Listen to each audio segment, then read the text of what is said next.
안녕하십니까. 만화공인중개사의 저자 이용훈입니다. 오늘은 부동산공법 제45강 시간으로서 주택법 5 고치기 1 주택상한사채 2 국민주택사업 특별회계 3 토지임대부 분양주택에 대해서 같이 알아보도록 하겠습니다. 먼저 주택상한사채입니다. 주택상한사채는 글자들 그대로 주택으로 상환하는 갚는 사채를 말합니다. 빚을 진 거죠.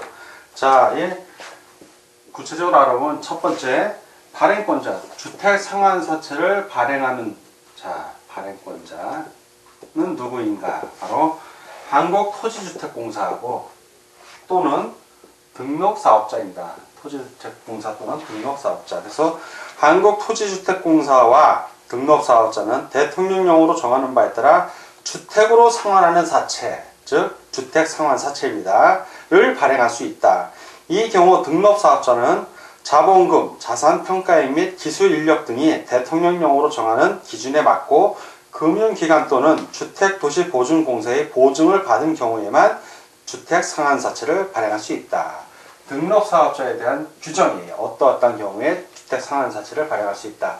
그냥 한국토지주택공사는 그런 규정 없이 주택상환사채를 발행할 수 있습니다. 자, 두 번째. 발행 승인을 누가 해준다? 국토교통부 장관, 국장의 발행 승인이 있어야 됩니다. 발행 승인. 그래서 주택상환사채를 발행하려는 자는 대통령령으로 정하는 바에 따라 주택상환사채 발행 계획을 수립하여 국토교통부 장관의 승인을 받아야 한다. 발행 계획을 수립해서 승인을 받아야 되는 겁니다. 세 번째. 그럼 발행 방법, 어떻게 발행을 하는가? 사채를 발행 방법입니다.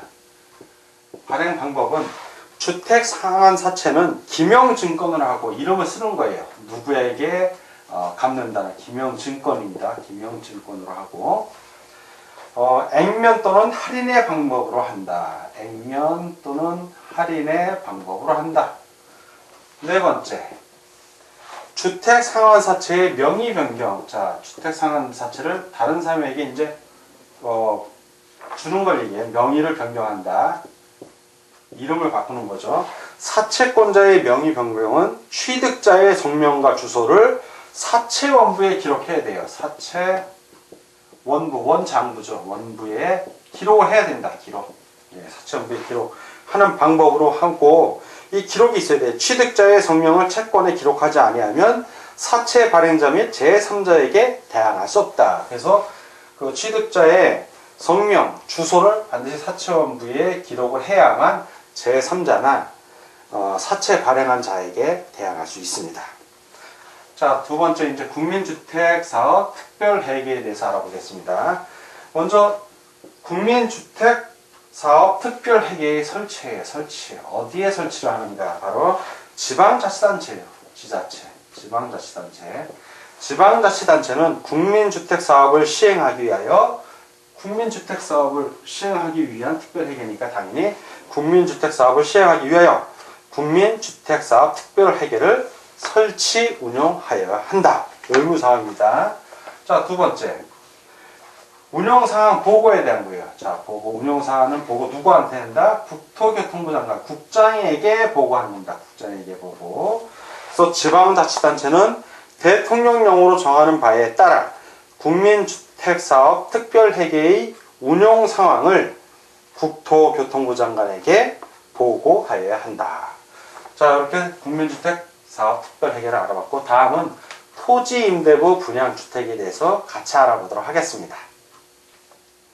자, 이번에는 토지임대부 분양주택에 대해서 알아보겠습니다. 토지임대부 분양주택은 크게 두 가지 사항을 우리가 알 텐데 첫째는 토지임대부 분양주택의 토지에 관한 임대차 관계입니다. 임대차 관계. 두 번째는 토지임대부 분양주택의 재건축이에요. 재건축. 자, 이 두 가지 사항을 중심으로 알아보겠습니다. 먼저 토지임대부 분양주택의 토지에 관한 임대차 관계. 첫째, 이 임대차 기간이 얼마인가? 자, 임대차 기간은 40년 이내입니다. 40년 이내.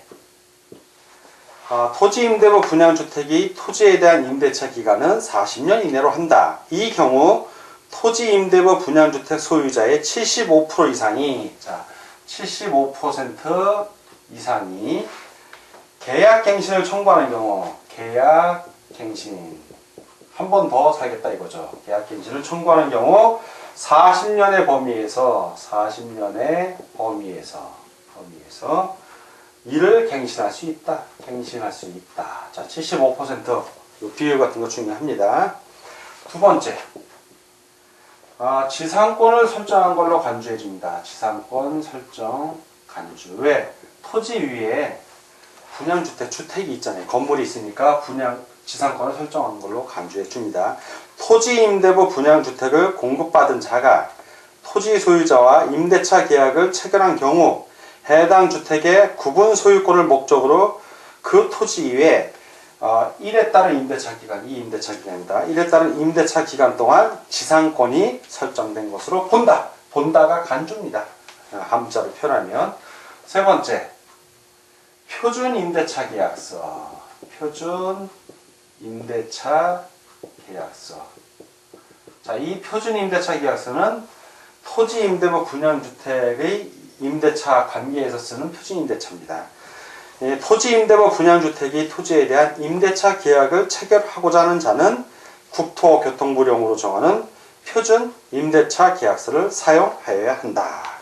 자, 이렇게 임대차 관계를 정리하고, 그리고 토지 임대부 분양주택에 관한 법률 적용 순서는, 자, 이 토지 임대부 분양주택 법률 적용 순서입니다.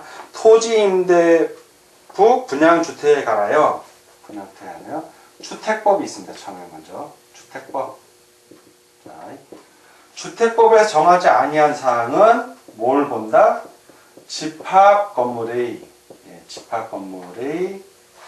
소유 및 관리에 관한 법률. 그리고 민법 순으로 적용한다. 그러니까 토지 임대부 분양주택과 관련해서는 제일 먼저 주택법을 합니다. 적용을 하고, 여기에 규정이 없으면 두 번째 집합 건물의 소유 및 관리에 관한 법률. 이건 민사특별법에 나오는 법률이죠. 그리고 마지막으로 민법의 순으로, 이러한 순서로 가장 우선되는 것은 주택법이라는 얘기입니다. 자, 이번엔 토지 임대부 분양주택의 두 번째, 토지 임대부 분양주택의 재건축에 관한 사항을 같이 알아보도록 하겠습니다. 먼저 토지 임대부 분양주택의 소유자가 임대차 기간이 만료되기 전에, 자, 만료 전입니다. 기간 만료 전에 해당 주택을 철거하고 재건축을 하고자 하는 경우, 만료 전에 이제 재건축을 하고자 하는 경우에요. 자, 만료 전에 재건축을 하고자 하는 경우 토지 소유자의 동의를 받아. 자, 이때는 토지 소유자의 뭐가 필요하다? 동의가 필요합니다. 동의를 받아 재건축할 수 있다. 동의를 받아 재건축할 수 있다. 이 경우 토지 소유자는, 중요한 건 토지 소유자는 정당한 사유 없이 이를 거부할 수 없다. 자, 정당한 사유 없이 거부할 수 없다. 그러니까 정당한 사유가 있어야만 거부할 수 있는 거고, 정당한 사유가 없으면 거부를 못해요. 그러면 재건축이 가능한 겁니다. 동의를 해야 되니까. 자, 두 번째, 1에 따라, 지금 바로 만료 전에 이제 1에 따라 토지 임대부 분양주택을 재건축하는 경우 해당 주택의 소유자를 도시 및 주거환경정비법에 따른 토지 등 소유자로 본다. 토지 등 소유자로 본다. 세 번째, 1에 따라, 자, 이 1에 따라 만료 전 이제 재건축하는 그 규정입니다. 1에 따라 재건축한 주택은 토지 임대부 분양주택으로 한다. 역시 토지 임대부 분양주택이 되는 거예요. 다시 재건축을 했어도. 왜? 토지 소유권은 토지 소유자에게 있으니까요. 이 경우 재건축한 주택의 준공 인가일부터 임대차 기간 동안 토지 소유자와 재건축한 주택의 조합원 사이에 토지의 임대차 기간에 관한 계약이 성립된 것으로 본다. 그래서 재건축에 대한 것도 보장을 좀 해주는 겁니다.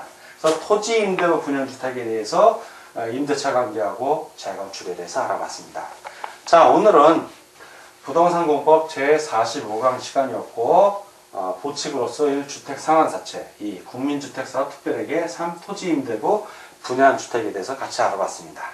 오늘 공부하느라고 수고 많으셨습니다. 다음 시간에 뵙겠습니다. 감사합니다.